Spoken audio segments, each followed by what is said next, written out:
Bienvenue dans Ways of Blooming, un podcast pour s'épanouir personnellement, spirituellement et dans sa relation à l'autre. Je m'appelle Annabelle, je suis psychopraticienne et thérapeute de couple, et dans ce podcast, j'aborde des sujets qui me passionnent à la fois personnellement et professionnellement. Aujourd'hui, je vais aborder un sujet sérieux et important puisque je vais parler de manipulation émotionnelle. Je vais donc parler de qu'est-ce que c'est la manipulation émotionnelle et aborder notamment 8 comportements qui sont considérés comme de la manipulation et pourquoi c'est quelque chose qui peut être néfaste dans une relation, pourquoi est-ce que ça peut même mener à une relation qu'on dit toxique. Tout ça dans l'idée que le plus on arrive à identifier ces comportements, le plus on peut s'en protéger. À la fois s'en protéger vis-à-vis des autres, mais aussi vis-à-vis de soi-même, puisque nous sommes aussi capables nous-mêmes de parfois avoir des comportements néfastes et toxiques, et donc c'est aussi important de pouvoir les identifier en soi-même. Donc je vais parler de comment les reconnaître, ces comportements manipulateurs, pourquoi est-ce que les gens ont tendance à manipuler, quelle peut être l'origine de ces comportements, et comment mieux s'en protéger. Alors ce qui peut être compliqué et ce qui vaut la peine d'être dit tout de suite, c'est que ces comportements sont souvent utilisés malheureusement de manière inconsciente. C'est-à-dire que certaines personnes vont le faire de manière délibérée et consciente, mais beaucoup, je pense la majorité, vont malheureusement utiliser ces comportements de manière inconsciente, et donc c'est là que ça devient un peu plus complexe de gérer cela. Et je vais en parler tout à l'heure aussi. Mais c'est exactement pour ça que je fais cet épisode aujourd'hui, c'est parce que j'aimerais apporter plus de conscience à tout ça. Parce que le plus, comme je l'ai dit, on arrive à identifier et à conscientiser ces comportements chez les autres et chez soi-même, le plus on peut s'en protéger et le plus on peut créer de meilleures relations, des relations plus saines, basées sur plus de bienveillance. Alors sans transition, je vais commencer à nommer ces différents comportements. Et je dirais juste que, vu que c'est un sujet qui peut être un peu délicat, un peu difficile, il est possible que si tu as déjà vécu des situations similaires à ce que je vais mentionner, ça te fasse quelque chose, ça te trigger, ça te déclenche une émotion désagréable. Et donc voilà, juste pour dire, prends soin de toi si jamais tu écoutes cet épisode et que il y a des choses qui te rappellent quelqu'un dans ton entourage, quelque chose que tu as vécu de très fort, de très néfaste, ça peut faire surgir des émotions. Le premier comportement néfaste et manipulateur que je mentionnerai aujourd'hui, c'est ce qu'on appelle la culpabilisation. En anglais, on appelle ça le guilt tripping. Et donc ça, c'est un mécanisme tout simple, c'est-à-dire que la personne va utiliser le lien affectif pour manipuler. Elle va utiliser le sentiment de culpabilité pour essayer de faire à l'autre ce qu'elle a envie qu'il fasse.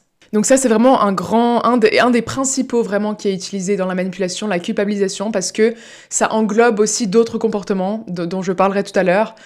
C'est vraiment cette idée que tu me dois quelque chose, tu es redevable à moi, et que j'utilise en fait notre lien affectif pour essayer de te faire ce que je veux. Alors un exemple très courant, c'est quelqu'un qui va te dire « Après tout ce que j'ai fait pour toi, comment est-ce que tu peux pas faire ça pour moi après tout ce que moi j'ai fait pour toi ?» Donc l'utilisation en fait de ce qu'on appelle la dette émotionnelle. C'est-à-dire que la personne a peut-être fait quelque chose pour nous dans le passé et elle utilise ça comme levier pour te faire te sentir coupable de ce que toi tu ne fais pas pour elle. Alors ça malheureusement, c'est quelque chose que les parents peuvent couramment utiliser parce que dans la relation parent-enfant, il y a naturellement une sorte de... il y a du pouvoir qui est naturellement présent dans la relation, surtout quand l'enfant est mineur. Et puisque évidemment les parents sont ceux qui prennent soin de l'enfant et qui sont dans cette posture de donner en fait, eh bien ils peuvent utiliser tout ce qu'ils ont donné à leur enfant pour le faire culpabiliser en retour. Donc les parents qui disent « Après tout ce qu'on a fait pour toi, on t'a nourri, on t'a logé, comment est-ce que tu peux te comporter comme ça? Comment est-ce que tu peux ne plus venir nous voir aussi souvent? On a tellement sacrifié pour toi, on a tellement fait de choses toute ta vie. » Et donc ça, c'est vraiment utiliser, c'est cette dette émotionnelle en fait de voilà, on t'a nourri, on t'a logé, on t'a éduqué, on a sacrifié pour toi. Et forcément que l'enfant, en réponse à ça, va se sentir extrêmement coupable. Et donc, ça va être un levier émotionnel pour lui faire ce qu'ils ont envie. Alors, je vais le répéter souvent à travers cet épisode, c'est souvent des mécanismes inconscients. Et donc, c'est ça qui est malheureux, c'est que les parents vont peut-être utiliser ce genre de langage, ce genre de phrases, sans se rendre compte de l'effet que ça a vraiment sur son enfant. Il y a aussi les comportements qu'on dit passifs-agressifs, où la personne va finalement passer un peu par la porte de derrière pour exprimer son agression. Donc par exemple dire non c'est bon, je vais me débrouiller toute seule, comme toujours, de toute façon je me débrouille toujours toute seule. Ou bien de dire quelque chose comme de toute façon tu préfères toujours sortir avec tes amis, moi je compte pas assez pour toi, mais vas-y, moi tout va bien, de toute façon je suis pas fâchée, hein, c'est juste que voilà, je compte pas assez pour toi.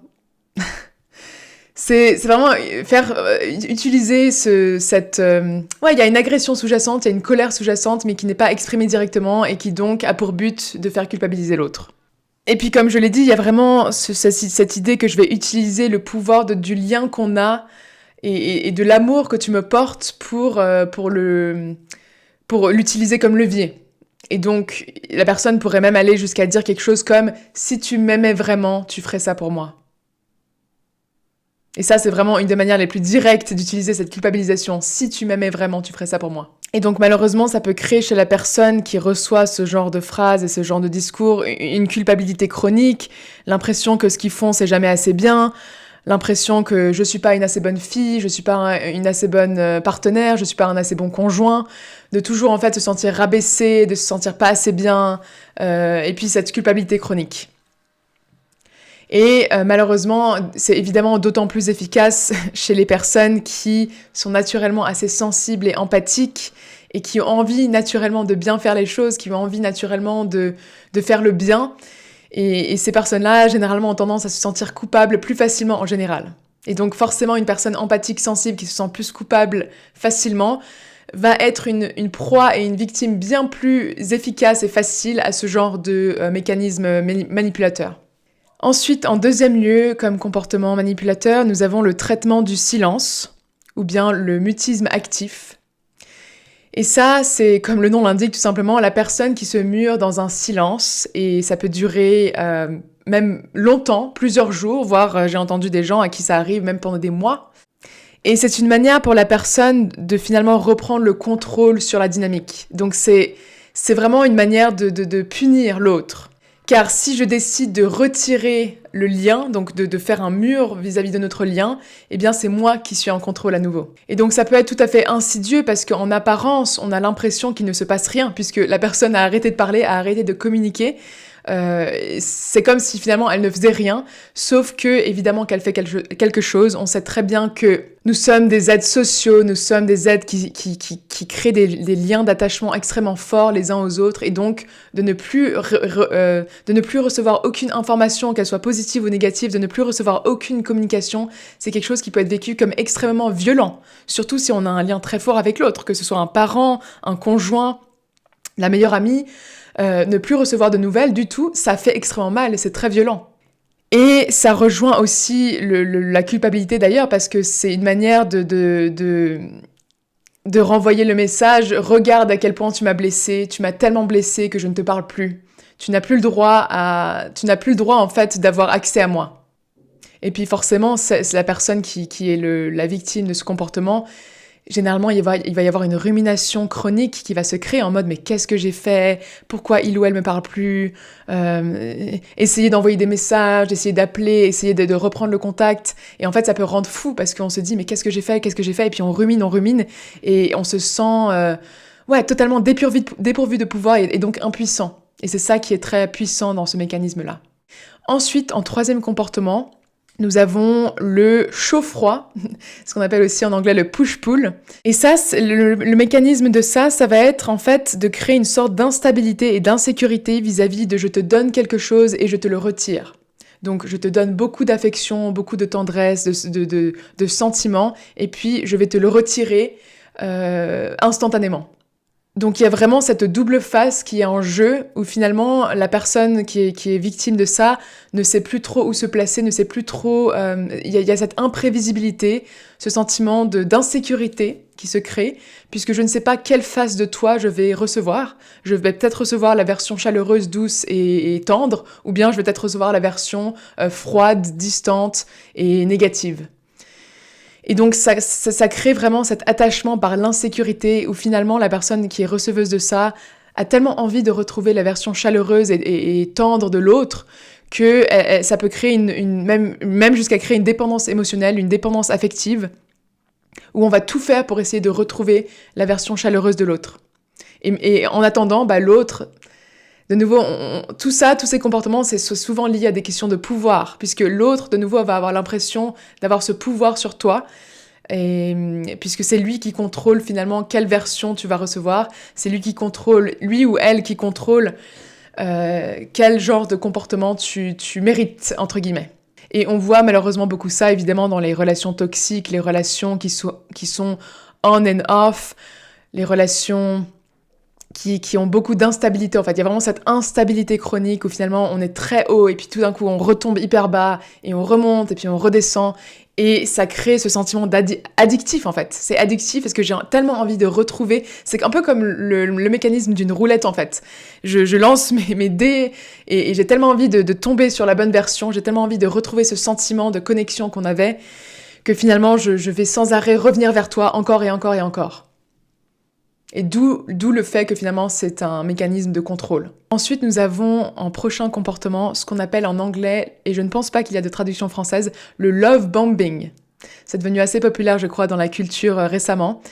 Et ça peut rejoindre d'ailleurs cette idée de chaud-froid ou de push-pull, puisque le love bombing, ça va être une intensité affective très excessive et très précoce qui va être donnée à la personne.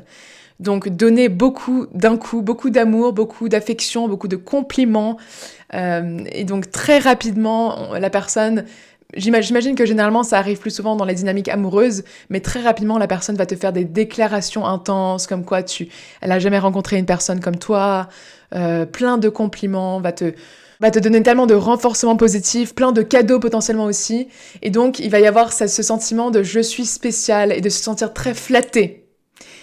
Et ça peut être ça peut être notamment un peu plus dangereux si on a une personne qui a peut-être un manque de confiance en soi ou si on est justement en manque d'affection. Peut-être qu'on n'a pas reçu beaucoup d'affection dans notre enfance et on n'a pas reçu beaucoup de compliments dans notre vie. Et donc, on va plus facilement tomber victime de ça et plus facilement être flatté vis-à-vis de ça quand quelqu'un nous déverse tellement de compliments, nous déverse tellement d'amour d'un coup.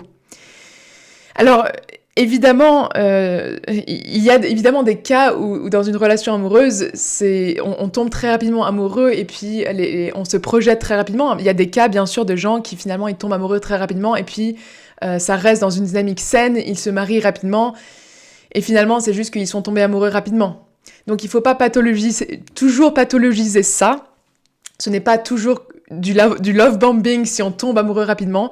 Le moment en fait où ça devient du love bombing, ça veut dire que la personne essaye consciemment ou inconsciemment de créer une idéalisation pour ensuite avoir plus de pouvoir sur toi. On en revient vraiment toujours à cette idée de pouvoir.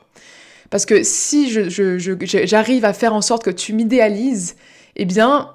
je vais te rendre accro à moi, je vais te rendre potentiellement plus dépendant, et donc j'aurai plus d'emprise, et donc j'aurai plus de contrôle, et donc par la suite, si je deviens toxique, si je commence à avoir des comportements nocifs, ça va être plus facile pour moi de te manipuler puisque tu es déjà sous mon emprise. Donc il y a vraiment cette idée d'emprise. Donc attention, il ne faut pas mettre tous les déversements affectifs et amoureux sous le coup du love bombing, mais c'est vraiment avec cette idée de pouvoir et d'emprise. Donc oui, ça peut être un red flag si quelqu'un se projette trop tôt, fait beaucoup de projections très précoces. Mais voilà, c'est là la nuance, c'est cette question d'emprise et de contrôle. Ensuite, les prochains comportements manipulateurs, c'est ce qu'on appelle le gaslighting. Très populaire aussi, c'est devenu beaucoup plus populaire récemment dans la culture. Je ne crois pas qu'il y a de traduction française directe. Alors en fait, pour expliquer un peu l'origine de ce terme, le terme vient d'une pièce de théâtre qui a été faite en 1938 et qui s'appelait Gaslight. Et en fait, c'était dans cette pièce un mari qui essayait de manipuler sa femme en lui faisant croire qu'elle était folle, puisque ils vivaient ensemble dans un appartement et puis le mari, chaque jour ou bien très régulièrement, il baissait la luminosité des lampes à gaz qu'il y avait dans leur appartement. Et quand la femme remarquait que la luminosité avait baissé, eh bien, elle l'exprimait à son mari, et le mari lui disait « Non, pas du tout, tu deviens folle, je sais pas ce qui t'arrive, mais tu inventes, la luminosité n'a pas du tout baissé. » Et en fait, il essaye de lui faire croire qu'elle était folle. Et donc, c'est ça le principe du gaslighting, c'est que on va essayer de te faire croire que tu deviens fou en niant les faits, en niant ce qui est vraiment arrivé.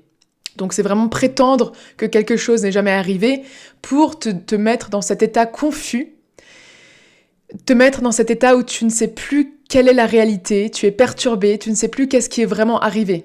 Donc par exemple, les phrases typiques, ça va être « ça n'est jamais arrivé »,« tu as mal compris »,« tu imagines »,« tu deviens fou »,« tu deviens folle ». Ça, très grand red flag, évidemment, si quelqu'un te fait croire que tu deviens fou. C'est que potentiellement on est dans une situation de gaslighting et donc évidemment de nouveau on est sur cette idée que le plus je vais te faire croire que c'est toi qui deviens fou ou bien c'est toi qui inventes, le plus j'ai une emprise sur toi et le plus c'est moi qui ai le contrôle. Alors attention de nouveau, il ne faut pas mettre tous les désaccords et les différends dans cette catégorie. Parce que, comme toujours avec ce genre de phrases et de mots, il y a des gens qui partent dans un extrême et qui ont l'impression que tout devient du gaslighting.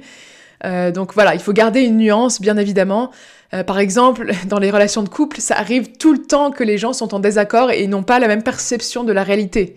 Et ça, je le dis toujours à mes couples que je vois en consultation, c'est qu'il y a toujours 2 versions de la réalité. C'est-à-dire que lui se souvient de quelque chose, elle se souvient d'autre chose, et puis ils se souviennent différemment des faits parce que ils ont des perceptions différentes, ils ont des subjectivités différentes. Et ça veut pas dire qu'il y a du gaslighting, ça veut juste dire qu'il y a un désaccord de perception. La différence, c'est que quand on a un désaccord de perception, c'est qu'on accepte que voilà, il y a une subjectivité et on accepte la subjectivité de l'autre. Même si parfois dans les conflits de couple, c'est difficile d'accepter la subjectivité de l'autre, mais il n'y a pas en fait cette idée de j'essaye de reprendre le contrôle ou j'essaye de faire en sorte que mon partenaire devienne fou. Il n'y a pas cette idée de manipulation. C'est juste qu'il y a des gens c'est des gens qui sont tombés dans un désaccord et qui ont du mal à retrouver un accord commun. Mais ils arrivent quand même à tolérer et à accepter la subjectivité de leur partenaire. Donc ça devient du gaslighting au moment où finalement il y a vraiment cette idée à la base, le gaslighting, c'est vraiment il y a cette idée de j'ai envie de nier les faits pour faire en sorte que l'autre soit confus et perturbé. Et voilà, et c'est là que c'est pas toujours facile évidemment, vu que c'est nuancé, c'est pas toujours facile à identifier dans quelle situation on est. Puisque comme je l'ai dit, beaucoup de ces comportements peuvent être inconscients. Ils sont pas toujours conscients. Et donc, c'est là que ça va être plus intéressant, si on n'est pas sûr, d'essayer de créer un tableau où finalement... Alors oui, il y a ce comportement qui pourrait être un red flag, mais est-ce qu'il y a d'autres choses qui viennent me confirmer ce que je ressens ? Donc, généralement, voilà, quand on est dans un tableau de manipulation, il n'y a pas juste un comportement, il va y en avoir plus qu'un. Donc, il va y avoir vraiment avoir un tableau qui se construit. Et c'est là qu'on pourra peut-être mieux discerner si on est dans une situation de manipulation ou non. Ensuite, comme prochain comportement de manipulation, nous avons la victimisation. Alors celui-là, c'est vraiment très très répandu, très très courant. C'est vraiment en fait une personne qui est chroniquement la victime de toutes les histoires. Une personne qui chroniquement essaye de se mettre dans une posture de victime, quoi qu'il arrive. Ou finalement, dès qu'on essaye de lui faire un feedback ou de lui parler de quelque chose qui est important pour nous, de lui faire part d'un ressenti, eh bien la personne va le retourner, elle va réussir à le retourner vis-à-vis d'elle-même et à se mettre de nouveau, elle, en position victimisante. Donc par exemple, j'essaie de faire un feedback à ma maman, à ma mère, et puis sa réponse, c'est quelque chose du style « Ah oui, mais de toute façon, je suis tellement une mère horrible, je suis vraiment un monstre, j'ai toujours été une mère terrible et je serais...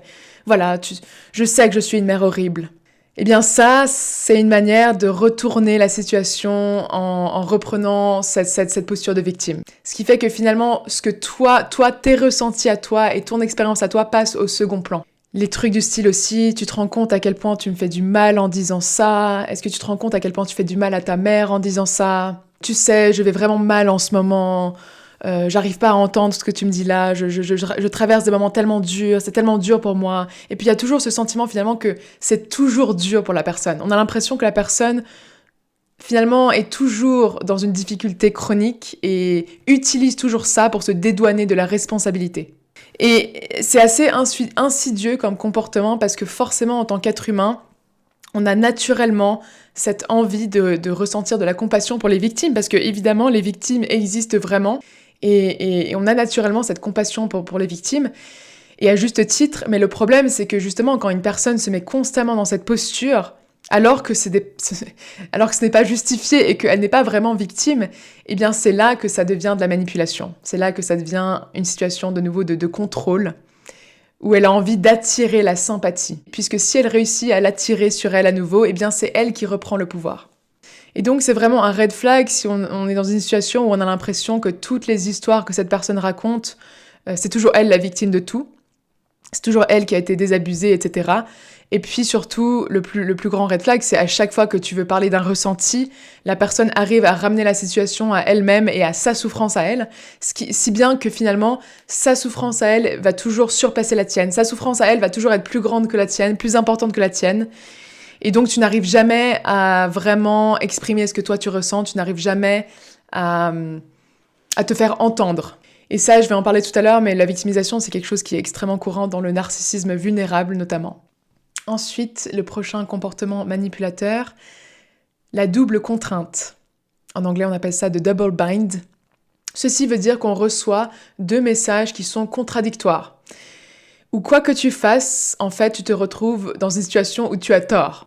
Donc, c'est très paradoxal, puisqu'en fait, la personne t'envoie 2 messages et ou quelle que soit l'issue que tu choisis, tu seras en tort, tu seras en faute et tu auras perdu.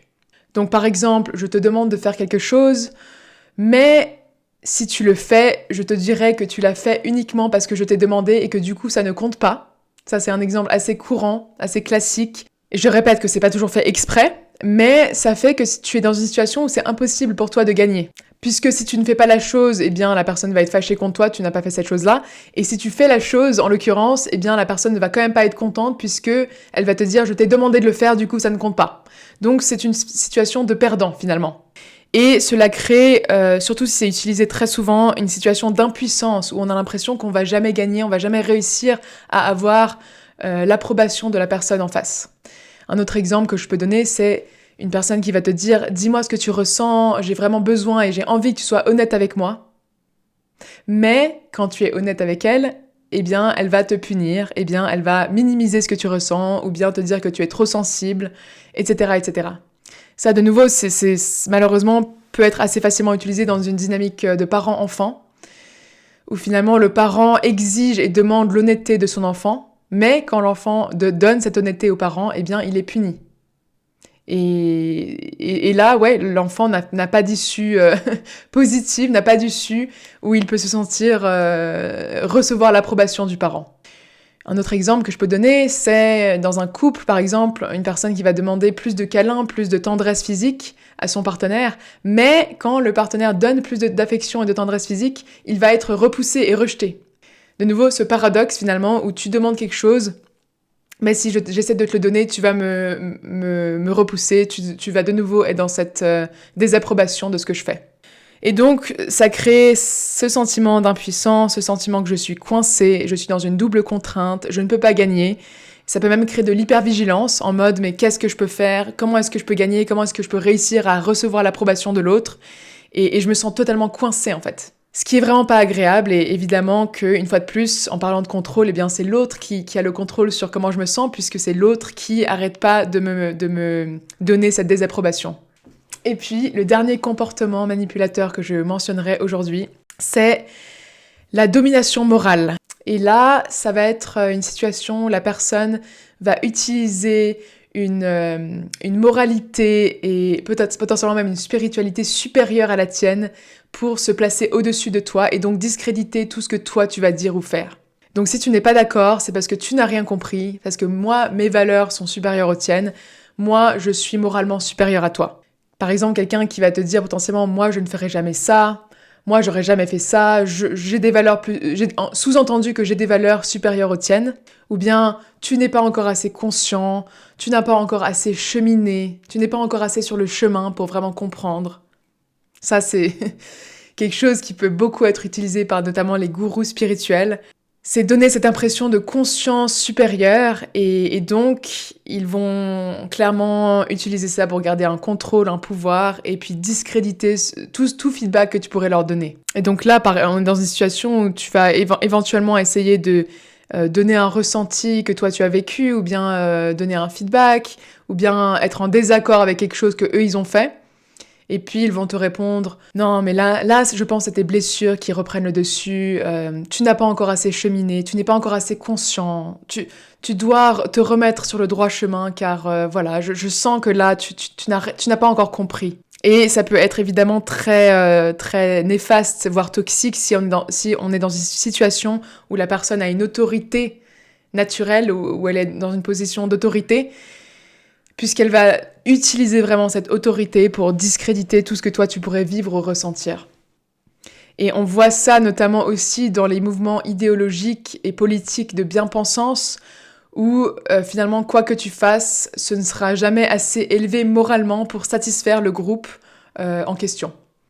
Et donc oui, ça peut créer ce sentiment de se sentir plus petit, de perdre confiance en soi, de perdre confiance en ses ressentis, d'avoir l'impression que finalement, je ne peux pas faire confiance à mon instinct, puisque lui ou elle sait mieux que moi, le groupe sait mieux que moi, mon gourou sait mieux que moi, et moi je ne sais pas en fait, parce que je ne suis pas assez élevée. Et donc oui, on peut vite comprendre comment ça peut mener à des dérives, et voilà, et à du contrôle, bien entendu. Alors, je vais juste vite fait les renommer, ces 8 comportements. Nous avons donc en premier lieu la culpabilisation. Et si jamais ils ne sont pas dans un ordre particulier, donc il n'y a pas de hiérarchie, je les ai mis dans un ordre totalement aléatoire. Nous avons la culpabilisation, en anglais le guilt tripping, le traitement par le silence ou bien le mutisme actif, le chaud-froid, notamment le push-pull, le love bombing, le gaslighting, la victimisation, la double contrainte et la domination morale. Alors, je suis certaine qu'il en existe encore d'autres, mais ce sont ceux que j'ai identifiés aujourd'hui, ce sont ceux, honnêtement, qui je pense sont les plus courants. Je serais ravie d'entendre si jamais il y en a encore un autre que toi tu as identifié ou que tu connais. Et voilà, je vais parler un petit peu maintenant des signes, en fait, qui... Alors, mis à part le fait qu'une fois qu'on a identifié ces comportements, c'est plus facile de les voir pour ce qu'ils sont, il y a aussi des signes qui montrent que potentiellement on est dans une situation où on est en train de se faire manipuler. Donc les signes, et j'en ai parlé plusieurs fois, mais si on a la sensation et le sentiment d'être sans arrêt dans une confusion où on questionne sans arrêt qu'est-ce qui est vrai, où est la réalité, est-ce que c'est vraiment moi qui exagère, est-ce que c'est moi qui suis fou finalement, est-ce que il y a cette confusion chronique où je ne sais plus quelle est la réalité, ça peut être un signe qu'on est dans une situation de manipulation. Si on ressent une culpabilité chronique, ça j'en ai parlé aussi, mais on a sans arrêt l'impression que c'est nous le problème, c'est moi qui suis en faute. Si on commence à avoir une hyper-analyse de tous ces mots et de tous ces faits et gestes, de chaque interaction, donc vraiment le sentiment que je suis en train de marcher sur des œufs, je ne sais plus quoi dire ou quoi faire pour avoir l'approbation de l'autre. Il y a une thérapeute américaine qui est spécialisée dans les troubles du narcissisme, que j'ai entendu dire que elle, quand elle voit des gens arriver en thérapie ou dans un espace thérapeutique avec un bloc-notes, puisqu'ils ont pris plein de notes de leur interaction avec l'autre personne, parce qu'ils ont noté justement sur papier pour s'en souvenir tout ce qui était arrivé, eh bien elle dit que ça pourrait être un red flag, parce que ça veut dire que la réalité de la personne a potentiellement été tellement minimisée et discréditée qu'elle a commencé à écrire des choses sur du papier ou sur ses notes pour essayer de s'assurer que c'était la réalité. Et donc, c'est bien ça l'idée, c'est que si je suis sans arrêt en train de questionner qu'est-ce qui est vrai, qu'est-ce qui est faux, de marcher sur des œufs, d'avoir cette culpabilité chronique, tout ça, ça peut clairement être des signes et des red flags que je suis en train de me faire manipuler. Et puis bien sûr, un énorme signe aussi, c'est si tu n'arrives jamais à exprimer ton ressenti, si tu n'arrives jamais à donner un feedback, si tu n'arrives jamais à poser une limite, c'est-à-dire que dès que tu dis non, dès que tu dis non, moi ça me convient pas ça, dès que tu dis non, je préférerais faire autre chose, dès que tu essayes d'exprimer un ressenti authentique à la personne, eh bien cela se retourne contre toi. Si c'est toujours discrédité, toujours minimisé, si ça se retourne toujours contre toi, eh bien c'est là que c'est un gros red flag. Puisque c'est évidemment dans ce genre de dynamique où les comportements manipulateurs et toxiques ressortent le plus souvent, c'est quand on veut donner du feedback ou poser une limite. Ça, les personnes qui sont dans cette dynamique manipulatrice, eh bien, ils n'aiment pas du tout quand tu essaies de poser des limites, puisque ça veut dire qu'ils sont en train de perdre le contrôle sur toi. Et c'est bien pour ça que ces comportements vont être utilisés davantage dans ce genre de situation. Alors, je vais le répéter, bien entendu, ces comportements sont souvent utilisés de manière inconsciente. Et c'est pour ça que c'est important aussi de faire une grosse différenciation entre Est-ce que la personne est en train d'utiliser ce genre de comportement de manière sporadique et inconsciente? Et est-ce qu'on est dans une situation finalement où c'est à cause d'une immaturité émotionnelle? Parce que tout ça, ça peut aussi simplement être une immaturité émotionnelle. Et dans ce cas-là, la personne n'est pas forcément consciente de ce qu'elle fait, et puis il y a une voie vers un rééquilibrage et où la personne finalement apprend à se rendre compte de tout ça et arrive à corriger tout ça parce qu'elle arrive finalement à se remettre en question à travers un travail thérapeutique, à travers plusieurs personnes qui lui donnent un feedback. Malgré l'immaturité émotionnelle, elle va pouvoir éventuellement se remettre en question. Et après, il y a d'autres situations où malheureusement ça va être beaucoup plus pathologique et où ces comportements vont vraiment être utilisés de manière pathologique, notamment dans les cas où il y a du narcissisme qui est présent, ou bien d'autres troubles de la personnalité, comme le trouble borderline. Et donc, voilà, si on est dans une situation où on est en face d'une personne qui a un trouble de la personnalité, ça va être bien plus compliqué.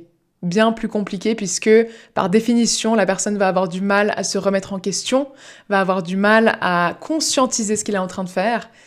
Et dans les cas vraiment, vraiment les plus pathologiques, ça peut aller jusqu'à une personne qui est totalement dépourvue d'empathie et qui utilise la domination pour assouvir sa domination sur les autres. Et malheureusement, dans ce genre de cas, il va y avoir pas grand-chose qu'on va pouvoir faire, mis à part mettre des distances entre nous et cette personne. Donc c'est pour ça que j'aimerais différencier finalement les cas où ce n'est pas forcément une pathologie, mais c'est simplement que la personne ne se rend pas compte de ce qu'elle fait, et puis il y a potentiellement cette immaturité, et les cas où on est dans un narcissisme, que ce soit un narcissisme grandiose ou un narcissisme vulnérable. Je ne vais pas me pencher aujourd'hui dans cet épisode sur les différences entre les deux, mais tu peux te renseigner par toi-même. C'est juste pour dire que c'est pas parce que quelqu'un utilise ce genre de comportement qu'il faut instantanément le diagnostiquer avec un trouble. Mais voilà, c'est pour ça que c'est important d'essayer de peindre un tableau finalement et de réfléchir à quel est le climat global dans cette relation. Alors je vais parler vite fait, même si j'ai déjà mentionné plusieurs choses vis-à-vis de ça, mais pourquoi est-ce que les personnes manipulent? Pourquoi est-ce qu'on manipule? Pourquoi est-ce que nous-mêmes nous manipulons de temps en temps? Il va y avoir plusieurs et pas mal de raisons diverses et variées de pourquoi est-ce qu'on manipule, mais il y a notamment la peur. Ça peut être la peur de l'abandon, la peur du rejet, la peur de perdre le contrôle. Ça peut être l'impuissance, donc se sentir incapable d'exprimer clairement ses besoins. Et donc de par cette impuissance, eh bien, on va passer par la porte de derrière, on va passer par la voie indirecte plutôt que par la voie directe, puisqu'on se sent incapable de passer par la voie directe. Il va y avoir potentiellement de la loyauté à des schémas familiaux qu'on a vécus. Donc évidemment que si on a nous-mêmes vécu tout ça dans notre enfance, si on a eu des parents qui ont utilisé tous ces comportements avec nous, eh bien, ça va être plus probable que nous aussi, on va les utiliser dans nos relations en tant qu'adultes et dans nos relations amoureuses.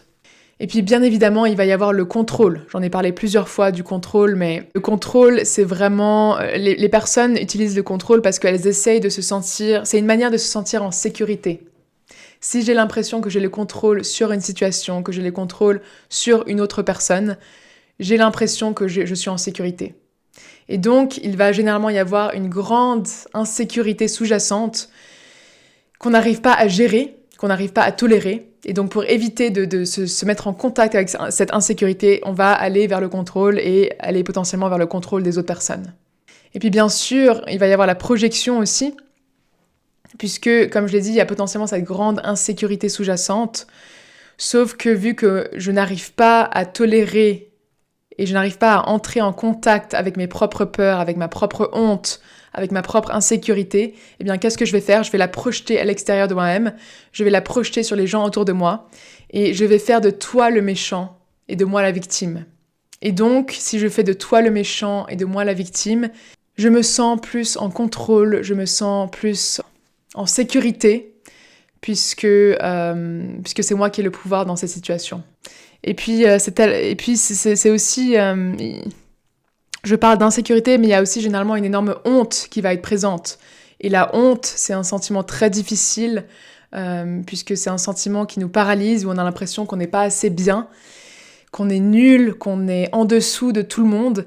Et donc, si je suis dans cette grande honte, ça va être très difficile pour moi de prendre la responsabilité de mes comportements. puisque ça va être intolérable pour moi d'imaginer que je suis en tort. J'ai tellement honte que je n'arrive pas à tolérer cette honte, et donc je n'arrive pas à tolérer que je suis potentiellement en tort. Et donc c'est pour ça que je vais continuellement projeter sur les autres, je vais continuellement essayer de me victimiser, je vais continuellement essayer d'exercer le contrôle sur toi pour ne pas rentrer en contact avec tous ces sentiments désagréables. Et puis bien sûr, il existe aussi des cas où finalement la personne est tout simplement dans une situation de psychopathie, où elle est totalement dénuée d'une quelconque empathie.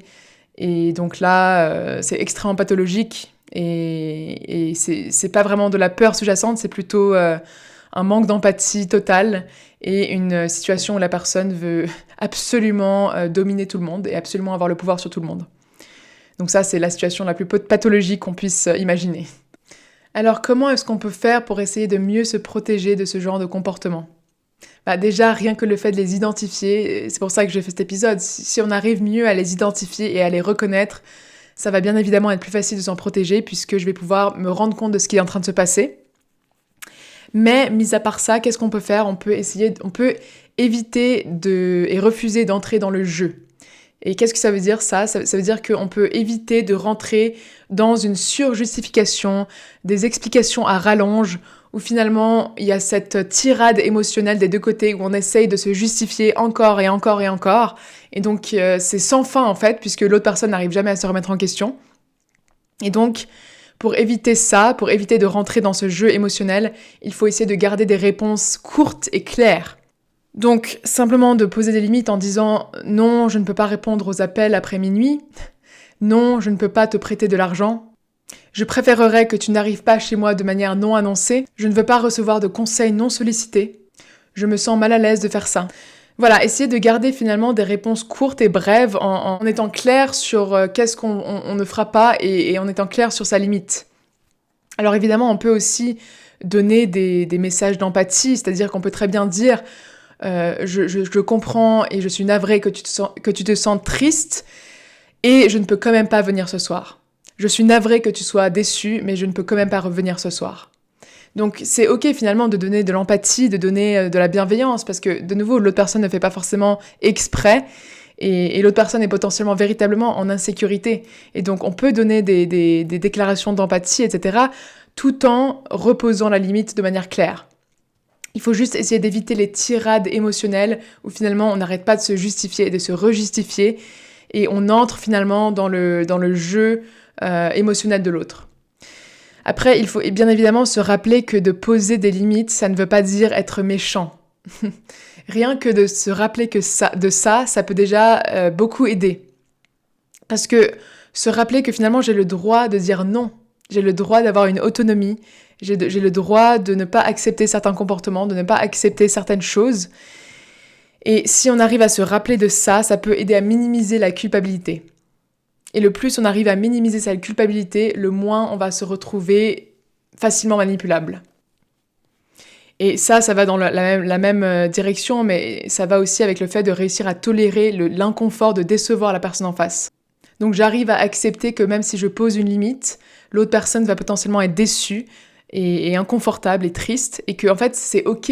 Ça veut pas dire que ma limite n'était pas correcte, et ça veut pas dire que je suis responsable pour la déception de l'autre. Donc réussir à tolérer que l'autre va potentiellement pas être content. Et ça, c'est vraiment très difficile pour les personnes qui, notamment, sont plus dans le people pleasing, vouloir toujours s'assurer que tout le monde va bien autour d'eux, et vouloir toujours œuvrer pour la paix et œuvrer pour le bien des autres, et prendre la responsabilité surtout des émotions des autres. Ça, c'est très courant dans les gens qui sont sensibles, empathiques, dans le people pleasing, mais voilà, malheureusement, dans ce genre de situation, il va falloir travailler à tolérer la déception de l'autre, puisque si on n'arrive pas à le tolérer, c'est là qu'on va sans arrêt s'abandonner soi-même au profit de l'autre, et donc au fil du temps, ça crée évidemment du ressentiment, et puis voilà, ça crée des situations où on est plus facilement manipulable aussi. Et puis, on peut bien évidemment aussi simplement donner du feedback à la personne en face. Et là, ça va être une bonne manière justement d'évaluer dans quelle situation je me trouve. Donc, si je remarque par exemple que j'ai une personne en face qui me met dans une double contrainte, eh bien, je peux lui exprimer « Écoute, je me sens coincée ici, j'ai l'impression que je peux pas gagner. J'ai l'impression que quoi que je fasse, ce n'est pas assez bien. Je me sens vraiment coincée. J'ai l'impression de pas avoir la place de parler de mes problèmes. J'ai l'impression que tu ne m'entends pas, je me sens pas entendue, j'ai besoin que tu m'entendes. J'ai l'impression de ne pas être entendue.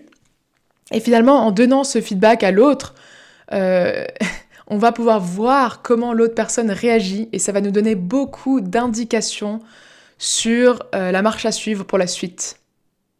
Puisque ça peut tout à fait arriver que l'autre personne ne se rendait pas compte de ce qu'elle faisait et finalement elle se rend compte une fois qu'elle reçoit ce feedback et elle dit « Ah mais mon Dieu, je suis désolée, je comprends pourquoi tu te sens coincée. En effet, là, je me rends compte que je t'ai mis dans une situation de double contrainte. En effet, je me rends compte que je t'ai mis dans une situation où tu pouvais pas gagner. En effet, je me rends compte que parfois j'ai tendance à parler uniquement de mes problèmes à moi sans jamais t'écouter. » Et donc la personne va réussir à finalement prendre la responsabilité de ce que tu lui dis, à se remettre en question et à corriger son comportement, tout simplement. Et donc ça va donner beaucoup d'indications sur est-ce qu'il y a moyen de s'améliorer, est-ce qu'il y a moyen que ça change ou pas. J'ai un exemple que je peux donner d'un couple que je voyais où je voyais d'abord le monsieur tout seul et le monsieur m'expliquait que à chaque fois qu'il essayait de parler de quelque chose de difficile avec sa femme, d'avoir une conversation importante, eh bien la femme se retirait de la conversation et se murait dans le silence pendant parfois plusieurs jours. Donc ce fameux traitement du silence, mutisme actif. Et quand il m'a raconté ça, pour moi c'était un peu en mode qu'est-ce qui se passe ? Je me suis dit, est-ce qu'on est dans une situation où la femme est délibérément en train de le manipuler ? Est-ce qu'on est dans une situation où elle a un narcissisme ou voilà, ce genre de pathologie ? Et puis, on a décidé par la suite de finalement faire de la thérapie de couple pour essayer d'aborder tout ça, pour essayer d'améliorer leur dynamique. Et une fois qu'on a commencé la thérapie de couple, je me suis très rapidement rendu compte qu'en fait, la femme ne faisait pas du tout exprès, qu'elle était dans une situation où elle était incapable de parler parce qu'elle avait très peur du conflit, elle avait très peur d'exprimer ses émotions, et donc pour elle, c'était un mécanisme de défense de se murer dans le silence et de se retirer pendant plusieurs jours parce qu'elle n'arrivait pas à parler et c'était très très difficile, elle était vraiment très très inconfortable. Et donc en travaillant là-dessus et en comprenant à quel point ça faisait du mal à son partenaire, elle a réussi à se rendre compte que c'était pas ok et elle a réussi à corriger ça. Donc elle a réussi à améliorer ce comportement, à ne plus se murer dans le silence pendant des jours et à réduire le temps que ça lui prenait de se réguler. Et donc j'ai compris bien sûr dans cet exemple que c'était pas du tout une situation pathologique, c'était une situation humaine où elle faisait pas exprès et puis avec du feedback et puis avec du travail thérapeutique, elle a pu corriger ça. Donc c'est juste un exemple pour dire que de nouveau, c'est pas toujours des situations pathologiques où la personne le fait de manière délibérée. Et donc c'est pour ça que il faut peindre un tableau plus général et généralisé pour voir qu'est-ce qui se passe, pour voir est-ce que la personne est capable de recevoir du feedback. Et puis malheureusement, il y aura bien entendu des cas où ce ne sera pas le cas. La personne ne sera pas capable de se remettre en question, ne sera pas capable d'entendre du feedback. Et donc là, la dernière ressource que nous avons, c'est de mettre des distances avec cette personne. Se distancer de la personne, petit à petit, entrer de moins en moins en contact avec elle. Si on est en couple, il va peut-être falloir se remettre en question de manière très sérieuse. Si c'est un parent, il va peut-être falloir qu'on entre en contact moins souvent avec cette personne-là. Et c'est là que ça peut être des situations très délicates, très difficiles, très complexes. Et voilà, ça va peut-être demander de se faire accompagner, etc. Parce que c'est pas facile du tout, mais en tout cas, parfois, c'est la seule chose qui nous reste, c'est de se mettre à distance et de s'éloigner de cette personne. Et puis, une dernière chose que je dirais vis-à-vis de tout ça et de ces comportements manipulateurs, c'est que ce n'est pas uniquement toujours des individus qui utilisent ceci, mais il peut aussi y avoir des organismes, des entreprises et même des gouvernements qui utilisent ce genre de techniques. Notamment la culpabilisation, c'est quelque chose qui est très utilisé en politique. Le plus on fait sentir les gens coupables de quelque chose, le plus on va pouvoir assouvir un contrôle sur eux. Et donc c'est quelque chose à garder en tête aussi.